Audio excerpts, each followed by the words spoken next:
Let's look at the A. So the M stands for mutase. The A in Mad Ike stands for aldolase, and that's going to be one of our enzymes that has no compound names in it at all. Let's look at that reaction.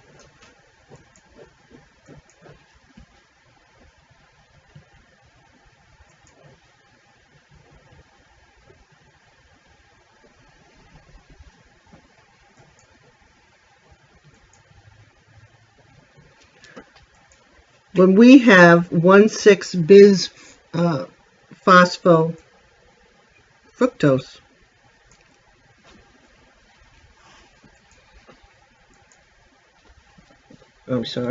fructose 1,6-bis phosphate,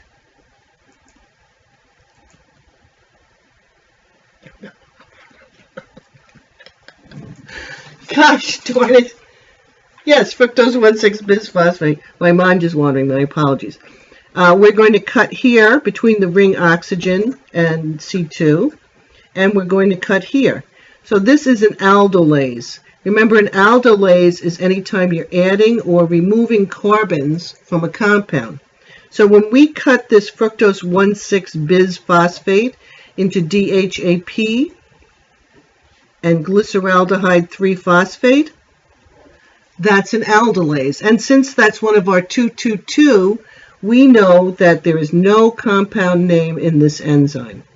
It's simply going to be aldolase. Let's look at our next enzyme in Mad Ike. So far we have mutase.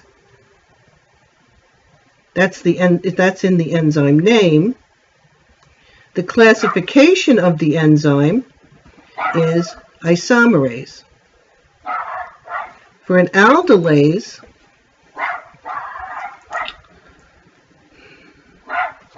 our classification is going to be lyase. Why is it a lyase? My dogs know I'm talking about glycolysis again. Since we're cutting carbons, we have a lyase. And now on to D. The enzyme name that has dehydrogenase in it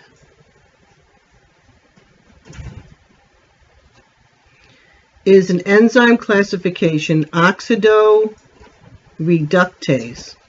And you remember oxido means we're losing hydrogens from a carbon, and reductase means you're adding hydrogens to a carbon.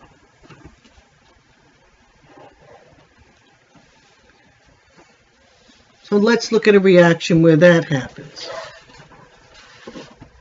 When we go from, in big step 6,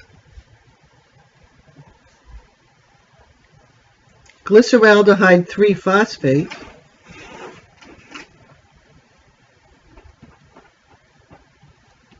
here's our aldehyde. When we go from glyceraldehyde 3-phosphate to 1,3-bis phosphoglycerate,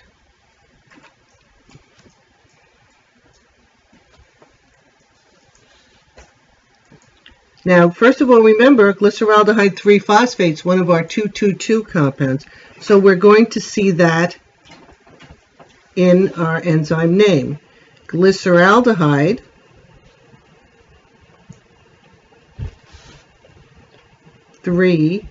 phosphate. That's the compound name. Now, what's the action name? The action name for this reaction is dehydrogenase, because we're removing a hydrogen from one of these carbons. Let's draw this compound and see where that happens.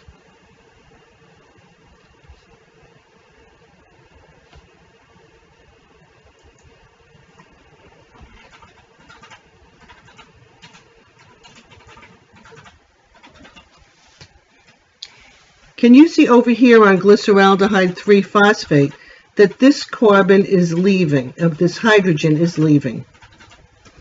It's big step 6, so we know we're also adding in our phosphate group from HPO42-. And this hydrogen is also leaving.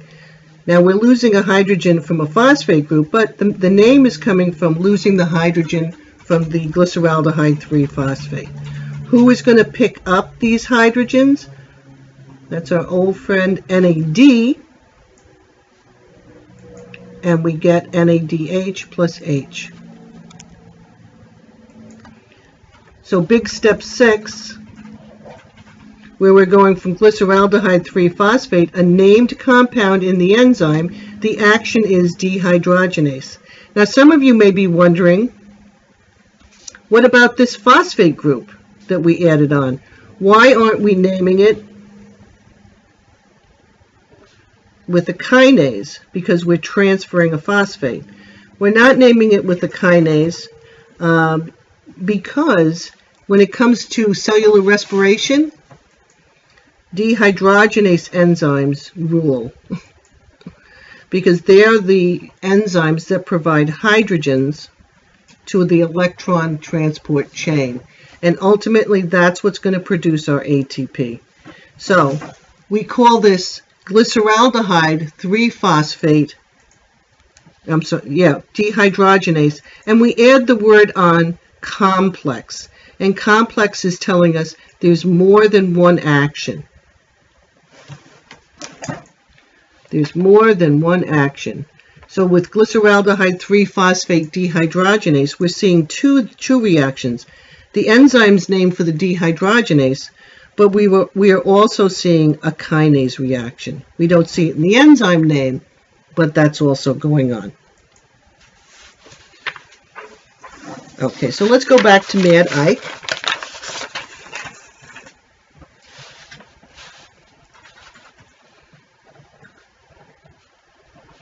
Y-K-E.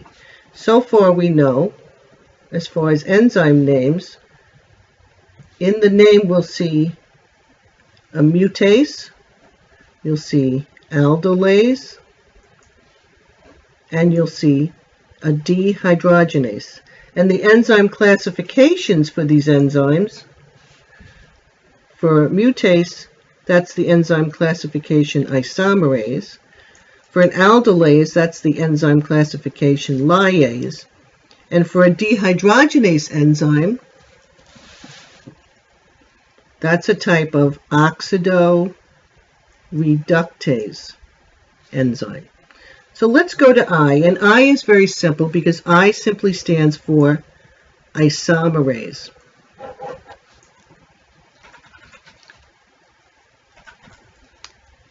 Unless it's a mutase, which is when you're moving a non-functional group like a phosphate, an isomerase enzyme will simply say isomerase. For example, when we go from dihydroxyacetone phosphate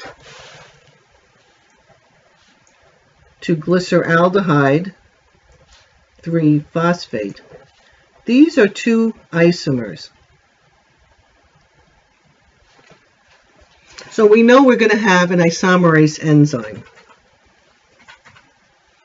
Remember from the 2-2-2 rule that DHAP is one of those compounds that has a nickname.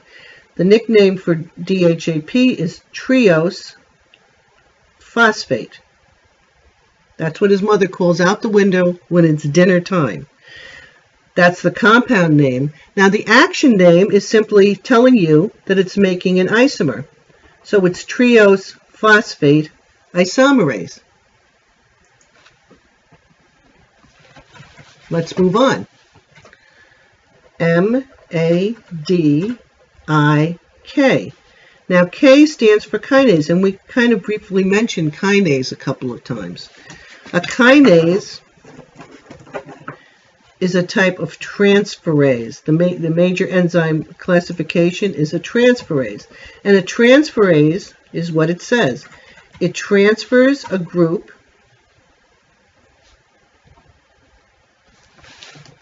from one compound to another. For example, in step 1 of glycolysis, we go from alpha D glucose to alpha D glucose 6 phosphate. Well, where's the phosphate coming from? It's coming from that ATP. ATP is sending a phosphate group over to glucose. It's transferring its phosphate group. And again, we're left with ADP plus H+. So what's the name of this enzyme? From our 2-2-2 rule, we know that alpha D glucose has a nickname, and its nickname is hexo. So that's our compound part of the enzyme name. Whenever we're transferring a phosphate from one compound to another, we know we're going to put the word kinase in the enzyme name. So the full enzyme name for this reaction is hexokinase. And we're up to our last enzyme that you're going to see in glycolysis, MADIKE. And E stands for enolase. That's one of our it's also one of our 2-2-2 rules. It's one of two compounds that enzyme names that has no compound name in it. One was aldolase, and our second that has no compound name is enolase. And again, you'll remember this is the enzyme this is the enzyme name for when we're making an enol. Remember, this is our enol. We have a carbon double bonded to a carbon, and then an O something, or something in phosphoenol pyruvate, PEP, or something is a phosphate. So when we go from 2-phosphoglycerate to PEP, our enzyme is enolase. And enolase is an example of a lyase.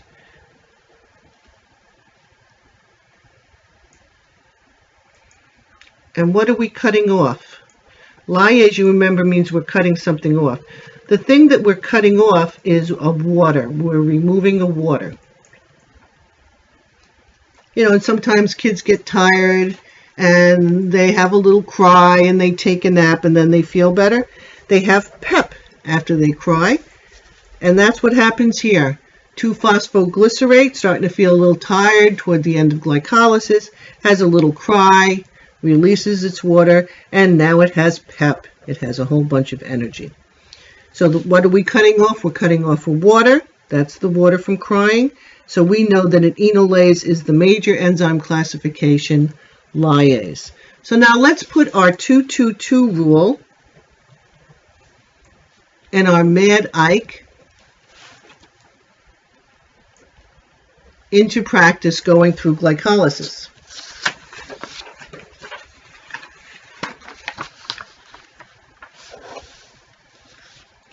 In step 1 of glycolysis, and you have the handout for this, in step 1 of glycolysis, we're going from alpha D glucose to alpha D glucose 6 phosphate. So let's look at what's going on. You'll remember alpha D glucose is one of those compounds in our 2-2-2 rule that has a nickname. So what's the nickname for alpha D glucose? It's hexo. What's going on in the reaction? What's the action? The action is we're changing alpha D glucose to alpha D glucose 6 phosphate. What's happening? Look at the action. We're transferring a phosphate from ATP to glucose. So our enzyme suffix that means we're transferring a phosphate is kinase. And you'll remember that's a transferase enzyme. So enzyme for step number 1 is hexokinase.